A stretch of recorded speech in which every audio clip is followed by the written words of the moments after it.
الحمد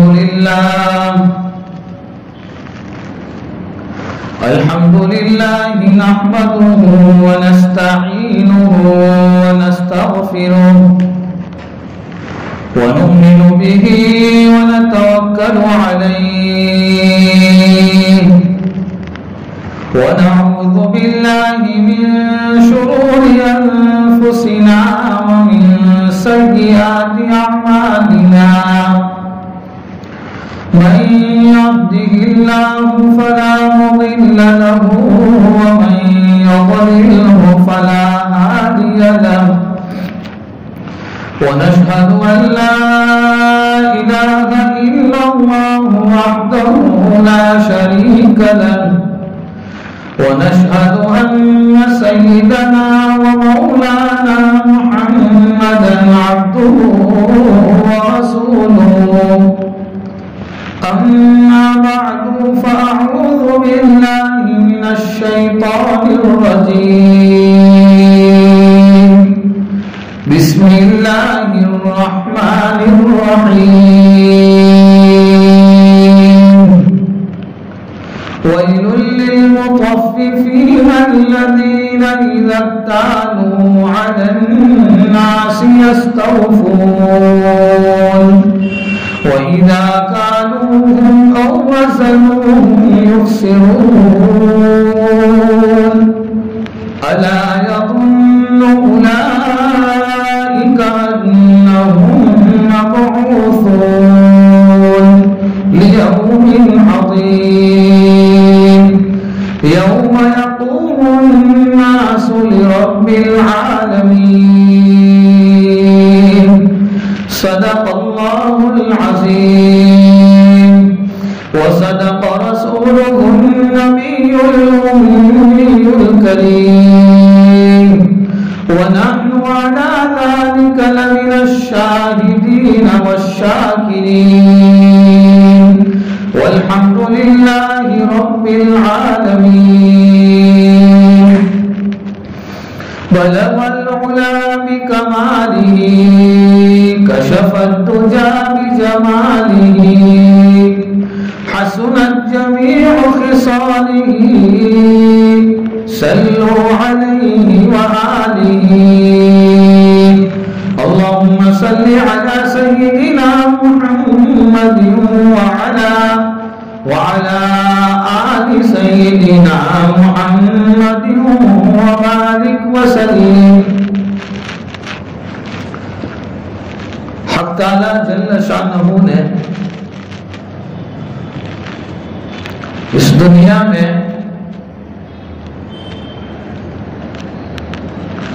بہت ساری نعمتوں سے مالا مال فرمایا ہے اور بہت ساری نعمتوں کے اندر سے ایک نعمت ایمان کی نعمت کلمے کی نعمت عطا فرمائی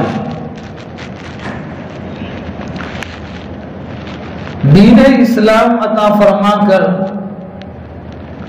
حق تعالی جل شانہ نے ہمارے اوپر احسان فرمایا ہے دین جو ملا ہے وہ زندگی اور زندگی کے اندر آنے والے ہر مرحلے پر اور زندگی کے ہر شعبے میں میری اور آپ کی رہنمائی کرتا ہے ایک مالدار آدمی ہے تو وہ اپنی مالداری کے ساتھ زندگی کیسے گزارے ایک آدمی غریب ہے تو وہ غربت کے ساتھ اپنی زندگی کیسے گزارے ایک لڑکا ہے جو چھوٹا ہے ابھی نابالغ ہے اس کے مقابلے میں ایک دوسرا ہے جو نوجوان ہے اس کے مقابلے میں ایک بوڑھا ایک ادھیر عمر کا آدمی ہے کوئی کنوارا ہے تو کوئی شادی شدہ ہے غرض کی دنیا میں جو بھی آدمی جس فیلڈ میں ہو جس حالت میں ہو اس کو زندگی گزارنا ہے کیسے بنانا ہے اس زندگی کے اندر کیسے رہنا ہے ان تمام رہنے کے طریقوں کو دین اسلام نے ہمیں صاف صاف ہمیں بتلایا ہے. تو ان تمام نعمتوں کے ساتھ اور دین کی تمام تعلیمات کے ہوتے ہوئے کسی اور مذہب کی طرف لپکنا اور کسی اور مذہب کی طرف جانا یا تو اس وجہ سے ہے کہ آدمی کو اپنے دین کے ہونے پر اطمینان نہیں، یقین نہیں، یا تو ایمان ہے لیکن اس دین کی تعلیمات نہیں ہے، دین کا صحیح علم نہیں ہے، جس بنیاد پر ہم مذہب اسلام کو چھوڑ کر کسی اور کے دائرے میں چلے جائیں.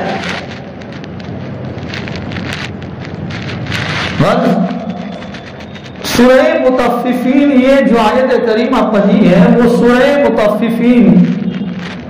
12 نمبر 30 کی یہ آیت کریمہ ہے جو چند آیات آپ کے سامنے تلاوت کی ہے. ان آیتوں کے اندر حق تعالی جل شانہ نے ناپ تول میں کمی کرنے پر جو وعیدیں ہیں اور اس کی جو بربادی ہے، ناپ تول کے اندر کمی کرنے کی وجہ سے جو نقصانات ہونے والے ہیں ان نقصانات سے اور اس کی وعیدوں کے ذریعے سے ہمیں آگاہ کیا ہے. امام صحیح رحمت اللہ علیہ فرماتے ہیں کہ حضرت ابن عباس رضی اللہ تعالی عنہما نے فرمایا کہ حضور اکرم صلی اللہ تعالی علیہ وسلم جب مکہ المکرمہ سے مدینہ المنورہ تشریف لے گئے تو آپ کے مکہ المکرمہ سے مدینہ المنورہ جانے کے بعد یہ آیتیں نازل ہوئی. اور دوسری ایک روایت میں حضرت ابن عباس رضی اللہ تعالی عنہ فرماتے ہیں کہ حضور اکرم صلی اللہ تعالی علیہ وسلم کے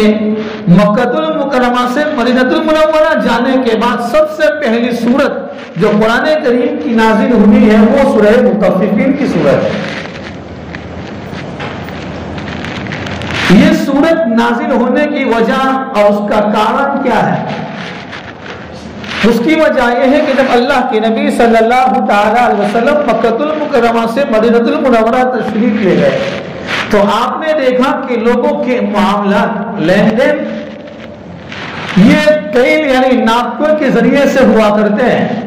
اور اس میں مدینہ کے لوگ عامتاً چوری اور دوسرے کے حق کو لے لینا اور اس کے حق کو ادا نہ کرنے کا یہ رواج ایک عام تھا. امام قرطبی رحمت اللہ علیہ نے لکھا ہے کہ اصل میں یہ آیت کریمہ اس آدمی کے بارے میں نازل ہوئی کہ جو مدینہ کے اندر تھا اور جس کا نام تھا عمرو، جس کو ابو جہینہ کے نام سے پہچانا جاتا تھا. اس کے پاس 2 پیمانے تھے. ایک پیمانے سے وہ آنے والے کسٹمر کو دیتا تھا، جب کسٹمر سے کوئی چیز لینے کی باری آتی تھی تو وہ دوسرا پیمانہ استعمال کرتا تھا، یعنی سامنے والے کے حقوق کو ادا نہیں کرتا تھا، جس پر یہ آیت کریمہ نازل ہوئی. وَيْلٌ لِّلْمُطَفِّفِينَ، ویل کا معنی ہے تباہی، بربادی، خرابی، نقصان. لیکن اس کی بہت ساری تفسیریں نقل کی گئی ہیں. ویل کا ایک معنی اور ایک تفسیر یہ نقل کی گئی ہے کہ یہ جہنم کے ایک دروازے کا نام ہے. دوسرا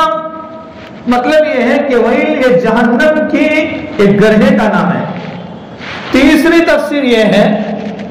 کہ جس کو ابن ابی حاتم نے نقل کیا ہے کہ حضور اکرم صلی اللہ تعالی علیہ وسلم نے فرمایا کہ جب کفار کو جب جہنم میں ڈالا جائے گا تو جہنم میں ایک وادی ہے، اس وادی کی تہہ میں پہنچتے پہنچتے